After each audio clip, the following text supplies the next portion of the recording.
இந்த ப்ராப்ளம் பாருங்க. The binary number 110000111101 corresponds to a hexadecimal number அப்படின்னு வந்து கேட்டிருக்காங்க. அதாவது பைனரி நம்பர் நம்மளுக்கு இங்க கொடுத்துருக்கு. இதை வந்து ஹெக்ஸாடெசிமலா வந்து கன்வெர்ட் பண்ண சொல்லியிருக்காங்க. ரொம்பவே ஈஸி தான். ஆனா கொஞ்சம் கான்செப்ட் மட்டும் நம்ம ஞாபகத்துல வச்சுக்கணும். ஃபர்ஸ்ட் பார்க்கலாம். இந்த பைனரி நம்பர் என்னெல்லாம் கொடுத்துருக்காங்க? 1 1 0 0 0 0 111101 இந்த மாதிரி கொடுத்துருக்காங்க.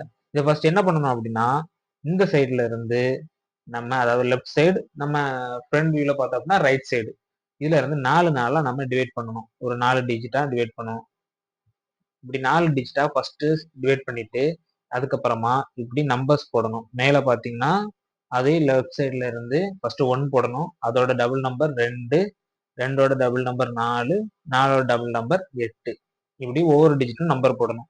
அதே மாதிரி 1 2 4 8 1 2 4 8.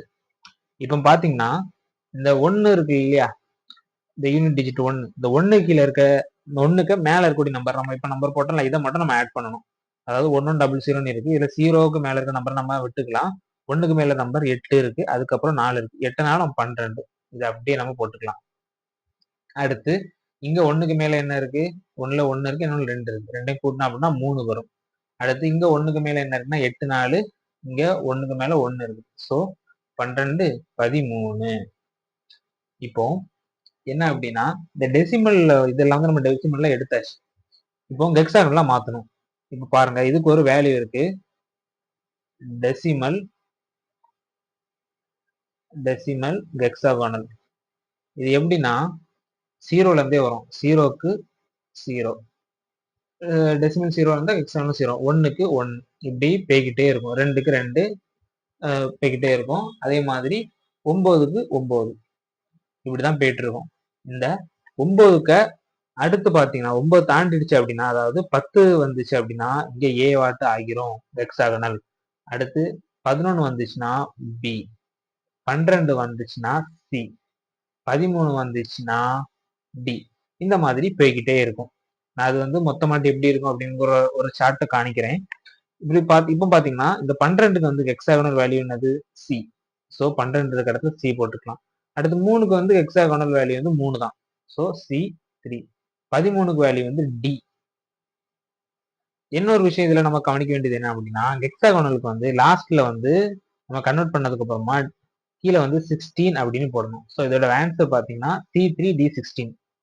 நான் ஆப்ஷன் டில கொடுத்துருக்காங்க C3D16. உங்களுக்கு இது புரியல அப்படின்னா இன்னொரு வாட்டி பாருங்க, உங்களுக்கு கண்டிப்பா புரியும்.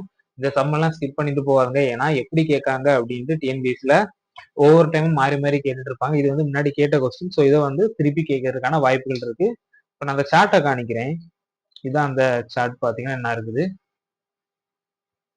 இந்த மாதிரி போய்கிட்டே இருக்கும். ஃபர்ஸ்ட் வந்து 0 to 9 வரைக்கும் 9 தான் இந்த டெசிமலுக்கு ஹெக்ஸாகனலுக்கு. இது பைனரி வந்து நம்ம 0 1 1 0 1 1 1 1 00 இந்த மாதிரி போயிட்டு இருக்கு. இதை நம்ம மனப்பாடம் பண்ண வேண்டாம்.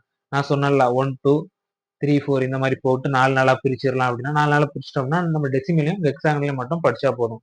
ஸோ 8 வரைக்கும் 8, 9க்கு 9, 10க்கு ஏ வருது. ஸோ இந்த மாதிரி போய்கிட்டே இருக்குது. அடுத்து 15க்கு அப்புறம் மறுபடியும் பாத்தீங்கன்னா 16 வந்து 10 வருது, 17 வந்து 11 வருது, 18 வந்து 12 வருது. ஃபர்ஸ்ட் 9 வரைக்கும் அதே நம்பர் தான் வரும். அதுக்கப்புறம் பாத்தீங்கன்னா இந்த 9க்கு அப்புறம் 10 இந்த மாதிரி போயிட்டு இருக்கு.